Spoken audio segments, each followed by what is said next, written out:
کا عالم جاتا ہے الحمدللہ دین کا نور پھیلاتا ہے۔ انگریزوں نے جب ہندوستان میں اس کی حکومت ہو گئی تھی تو اس نے طے کر دیا تھا کہ ہم کو ہندوستان سے اسلام کو مٹا دینا ہے۔ چنانچہ لارڈ کالے جو انگریزوں کا وزیر تعلیم تھا اس نے اعلان کر دیا کہ اب ہم ایسے ہندوستانی بنائیں گے جو صورت شکل کے ہندوستانی ہوں گے اور ذہن اور دماغ کے سے انگلستانی ہوں گے، انگریز ہو جائیں گے، ہم ان کو ایسی تربیت کریں گے اپنی حکومت کے زور سے۔ یہ بادشاہ نے اعلان کیا، ادھر ٹاٹ اور بوریے پر بیٹھنے والے فقیروں نے عاجزی اور تواضع کے ساتھ اللہ پر توکل کر کے اعلان کر دیا کہ ہم انشاءاللہ ایسے ہندوستانی پیدا کریں گے جو صورت و شکل کے اعتبار سے ہندوستانی ہوں گے اور ذہن و دماغ کے اعتبار سے مکی اور مدنی ہوں گے۔ آج بتاؤ ہم مکی اور مدنی ہیں کہ نہیں ہیں؟ ہم یہاں ہیں لیکن ہمارا دل مکے اور مدینے میں لگا ہوا ہے۔ اردو شاعر کہتا ہے حب احمد ازل ہی سے سینے میں ہے، حب احمد ازل ہی سے سینے میں ہے، یعنی حضور صلی اللہ علیہ وسلم کی محبت ہمارے سینے میں شروع ہی سے ہے۔ حب احمد ازل ہی سے سینے میں ہے، میں یہاں ہوں میرا دل مدینے میں ہے، میں یہاں ہوں میرا دل مدینے میں ہے۔ دوستو آپ کا یہ مدرسہ بھی ماشاء اللہ اسی مدرسے کی شاخ ہے، اسی مدرسے کی یادگار ہے۔ وہیں سے فارغ ہو کر آپ کے نائب محتمم صاحب اور دوسرے علماء دیوبند سے فارغ ہو کر ماشاء اللہ یہاں پڑھا رہے ہیں اور علم دین سے آپ کے سینے کو منور کر رہے ہیں۔ اور آج ماشاء اللہ پورا بنگلہ دیش مدارس سے جگمگا رہا ہے۔ جس طرح سے آسمان پر ستارے چمکتے ہیں اسی طرح سے پورے بنگلہ دیش میں دینی مدارس چمک رہے ہیں انشاءاللہ۔ اللہ تعالیٰ ان مدارس کی حفاظت فرمائے، ان کو نظر بد سے بچائے اور ان کو قیامت تک اللہ تعالیٰ دین کی خدمت کے لیے سرگرم عمل رکھے۔ میں چند باتیں اور کہہ کر اپنی بات کو مکمل کرتا ہوں، اس لیے کہ ماشاءاللہ بڑے بڑے علماء کرام تشریف لائے ہیں اور مولانا سلطان صاحب نے کہا کہ تم بیمار ہو زیادہ لمبی تقریر مت کرنا، اس لیے کہ اور بھی پروگرام ہے، کہیں ایک ہی جگہ سب تھک گئے تو پھر دوسری جگہ نہیں کر پاؤ گے۔ تو بہرحال لیکن میں جو حافظ ہوئے ہیں، کتنی تعداد ہے حافظوں کی؟ 2000۔ میں ان کے بارے میں جو حضور کی بشارتیں ہیں وہ سنا دینا چاہتا ہوں۔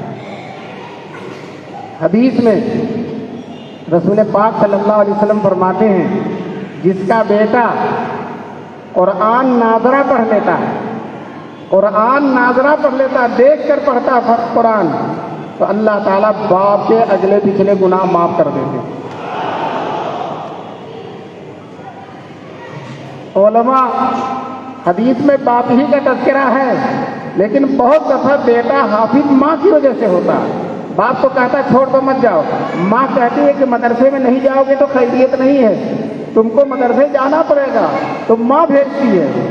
شاہ عبدالحق محدث دہلوی رحمۃ اللہ علیہ نے اشیاء اللمعات شرح مشکات میں لکھا ہے کہ جہاں حدیث میں والد کا لفظ آتا ہے وہاں والد بھی مراد ہے اور والدہ بھی مراد ہے، وہاں والد بھی مراد ہے اور والدہ بھی مراد ہے۔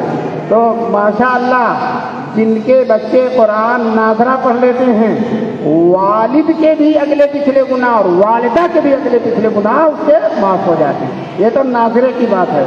اور جس کا بیٹا حافظ ہو جاتا ہے، قرآن پورا اپنے سینے میں محفوظ کر لیتا ہے، تو حدیث میں آیا ہے رسول پاک صلی اللہ علیہ وسلم نے فرمایا میدان محشر میں اللہ تعالیٰ باپ اور بیٹے دونوں کو اکٹھا کریں گے، بلائیں گے اپنے سامنے، بیٹا بھی آئے گا اور باپ بھی آئے گا اور اللہ کے سامنے کھڑے ہوں گے۔ بیٹا بیٹے سے جو حافظ ہے اللہ تعالیٰ کہیں گے بیٹے پڑھو، اللہ کے سامنے پڑھے گا۔ اس لیے ہم حافظوں سے کہتے ہیں کہ تیاری اس طرح سے کرو کہ اللہ کے سامنے بھی پڑھ لو، اگر کچا یاد ہوگا تو وہاں بھول جاؤ گے۔ چنانچہ اللہ تعالیٰ بیٹے سے کہیں گے بیٹے پڑھو، بیٹا پڑھتا جائے گا اور باپ کا درجہ بڑھتا چلا جائے گا۔ حالانکہ باپ حافظ نہیں ہے، بیٹا ایک آیت پڑھے گا اور باپ کا ایک درجہ بڑھے گا، دوسری آیت پڑھے گا دوسرا درجہ، بیٹا پڑھتا جائے گا اور باپ کا درجہ بڑھتا چلا جائے گا۔ یہ حدیث سنا کر ہمارے دارالعلوم دیوبند کے سابق شیخ الحدیث حضرت مفتی سعید صاحب رحمۃ اللہ علیہ، اللہ ان کے قبر کو نور سے بھر دے، وہ یہ حدیث سنا کر یہ لطیفے کے طور پر کہتے تھے، ڈنڈا کھایا بیٹے نے اور درجہ بڑھ رہا باپ کا۔ ڈنڈا کھائے کیوں؟ حافظ جو ہوتا تھپڑ کھا کر حافظ ہوتا ہے، مار کھا کر۔ تو حضرت کہتے تھے ڈنڈا کھایا بیٹے نے اور درجہ بڑھ رہا کس کا؟ باپ کا۔ کیوں؟ باپ نے قربانی دی، باپ نے بیٹے کو مدرسہ شیخ ذو نورین میں لا کر داخلہ کرایا اور حافظ بننے کا موقع دیا، اس لیے میدان محشر میں باپ کا درجہ بڑھے گا۔ اور دوستو، جب بیٹا پڑھتا جائے گا اور باپ پڑھتا چلا جائے گا تو وہ لوگ جن کے 6 بیٹے تھے، 7 بیٹے تھے، کئی بیٹے تھے اور ایک کو بھی حافظ نہیں بنایا، وہ بہت افسوس کریں گے، آج اپنے ایک بیٹے کو بھی ہم حافظ بنا دیے ہوتے۔ تو دوستو، اللہ تبارک تعالیٰ نے حافظوں کے لیے بڑے درجے رکھے ہیں۔ وہ 1000 بچے، 2000 بچے جو قرآن کریم کے حافظ ہوئے ہیں اس مدرسے کی برکت سے، کتنے ثواب کا کام ہے، کتنا صدقہ جاریہ ہے بالغین کے لیے۔ اللہ تبارک تعالیٰ اسے قبول فرمائے۔